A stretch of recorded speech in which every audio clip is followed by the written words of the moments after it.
Hi, I'm Brian Barnett, Mayor of the City of Rochester Hills, and as always, thanks for watching.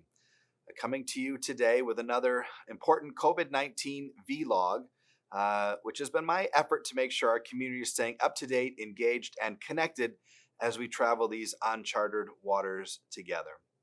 Well, it's always been an interesting challenge to try to thread the needle between informing and alarming. And certainly, in terms of informing, there are some bright signs on the horizon, some relative pieces of good news that I think we can all take heart in. It does appear that the social distancing measures that we have implemented here in the state of Michigan are starting to have some positive impacts. The case loads that we're seeing on a daily basis of new positive COVID cases in our state and in our county are flattening. And the governor, in turn, has begun to reduce some of the restrictions that have been on us for nearly 50 days here in the city of Rochester Hills. Most notably, even today, announcing that construction should start to return a little bit more close to normal next Friday, May the 7th. So each week we're getting a little more information on how some of these industries are starting to reopen and breathing a little more life back into the Michigan economy. Now, here in Rochester Hills, we know we have been through a very difficult time.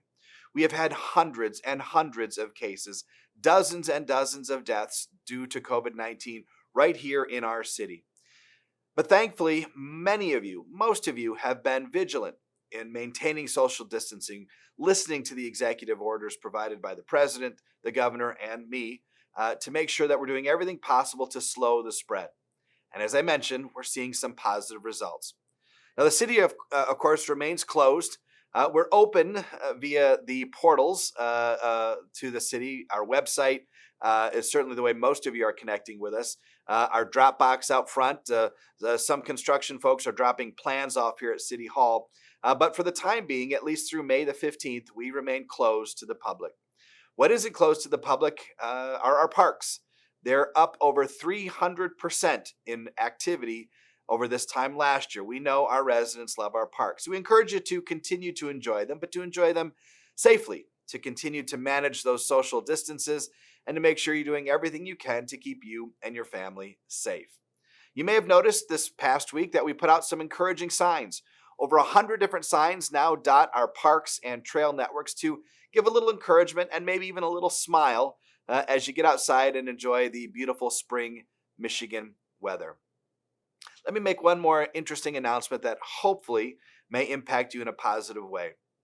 As I've mentioned before, the city has been blessed to have acquired nearly 15,000 masks to distribute in our community. And we've taken many of those masks and taken them to senior citizen facilities. Thousands have been dropped off for those in the greatest need.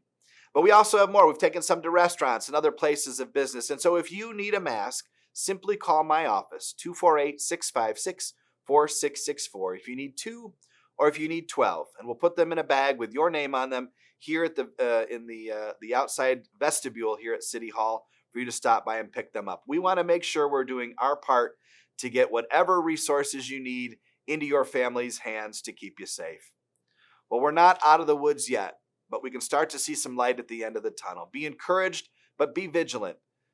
Please, please, please do everything you can to make sure you're keeping your family as safe as possible. We all look forward to the day that Rochester Hills is again wide open from an economic standpoint, from a community standpoint, and we know that we'll be stronger on the other side. Thank you for your attention. Thank you for your prayers. Thank you for your vigilance. We are a great, strong, and proud community. And let me leave you with one last story that I shared with our city council. The year was 1990. The date was May 21st. The place, downtown Cleveland, Ohio, and the person in our story is Georgine Johnson. Now, Georgine was 43 years of age and had begun feeling the effects of impending middle age. Georgine began to jog. Eventually, she decided to try a little bit of competition, so she entered a 10K race. Race day came, she registered. She noticed the crowd seemed unusually large that day, but she thought nothing of it. And when the starting gun went off, she began to run. About 4 miles into her 6.2-mile race, she realized that the race path had not yet begun to double back towards the starting line of the race where a logical finish line might be.